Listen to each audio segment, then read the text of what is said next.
salaamaaleykum wa rahmatulah mbokki Sénégal fii nag ci diwaanu Palmarin le 2 kilomètres avant Ndande 15 kilomètres avant Kébémer duñu nag guleet oto di fa rey nag doomi aadama yi xale bi nag juróom-ñaari at la am oto bi rey ko nag di démb foofee ca Palmarin waa dëkk ma daal di génn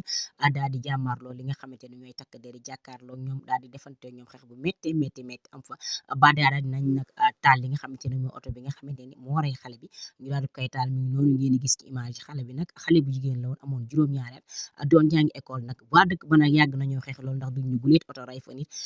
wut nañ ay doo daal sàkku lañ def nag léegi nag daan nañ jugal nag seen bopp mi ngi noonu mbokk yi loolu moo fi wàccoon ci xibaar jërë ngeen jëf